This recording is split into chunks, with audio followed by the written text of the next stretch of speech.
pumping out the pomp. God save the Queen! No one does it quite like the British.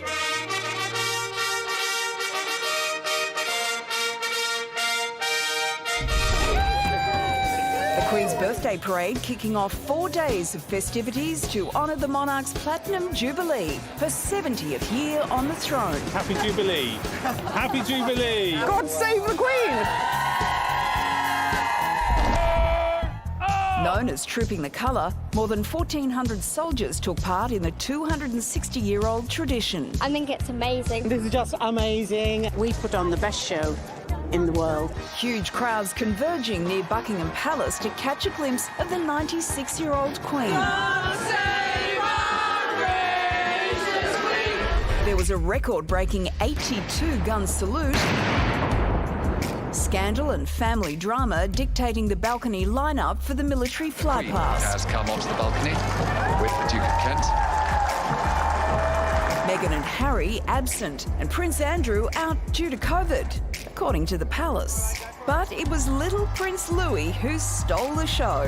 Look at them flying over now. The roar, listen to it. As dusk fell, the Queen then led the lighting of the beacons. Your Majesty, the Commonwealth of Nations globe. A 21-metre living tree of trees sculpture illuminated in lights on her command. The Queen is one of the biggest planters of trees in the world. 3,500 beacons set ablaze across the UK and the Commonwealth, including Australia. The Prime Minister speaking of the two countries' changing relationship. Australians hold Queen Elizabeth in respect and affection, even as the bond between our nations is no longer what it was at the dawn of her reign. Despite the Queen's smiles, the palace has revealed she was suffering discomfort and will not attend tonight's commemoration service as planned.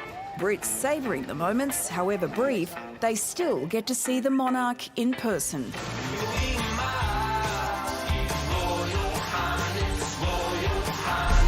Well, our UK correspondent Lucy McDonald is on the streets of London for us tonight. Lucy, it's so great to see you.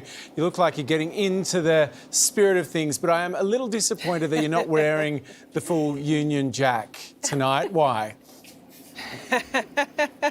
I'm saving that for my street party on Sunday when I'll be in kind of full sort of Spice Girl regalia with my Union Jack dress on. But today, something a little more modest for the second day of the Jubilee celebrations here in London. Now, everyone is talking about Prince Louis at the moment, Luce. How much is Louis resembling a mischievous young Prince Harry? I think we've actually got some footage of Prince Harry here to indicate just how similar that's Prince Harry there.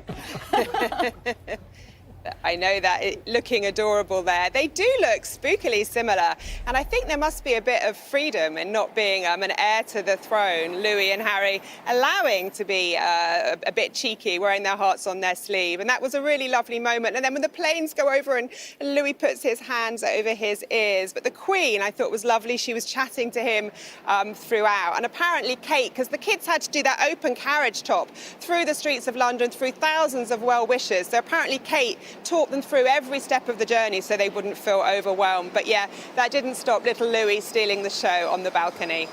Lucy, as we just heard, the Queen won't be attending the service at St Paul's Cathedral, which is a huge part of the celebrations. Are the concerns about her health bringing down the mood? Well, it was a bit of a shock to see that last night, I have to say. I mean, she did 3 appearances yesterday, and we heard that she did experience some discomfort. We've known for a while that she's got mobility issues. She's had to cancel a couple of, big public engagements before because of them.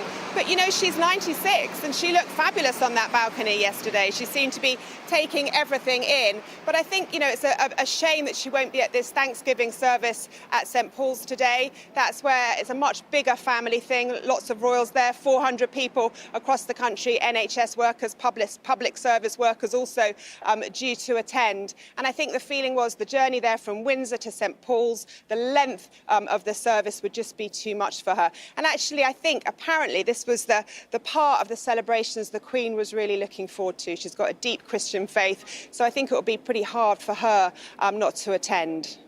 Lucy, Harry and Meghan are apparently around but maintaining a low profile. Are we all set for an awkward family reunion, do you think?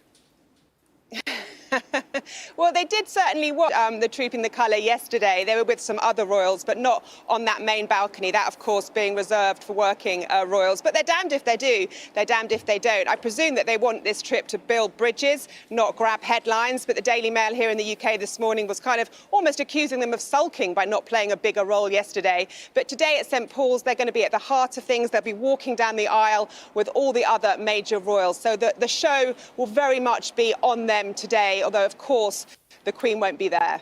And there is one major royal who is going to be missing, so we can't let you go without asking about Prince Andrew. COVID? Really? Mm-hmm. Well, I'm not his doctor. I've not seen the lap flow test, but that is certainly the reports. It's very convenient. I suppose it escapes any awkward headlines. Although, of course, the Queen now not attending. But, yeah, neither is Prince Andrew, her disgraced son. All right. Lucy, you look like springtime there on the streets of London. Thanks so much for joining us. Thank you.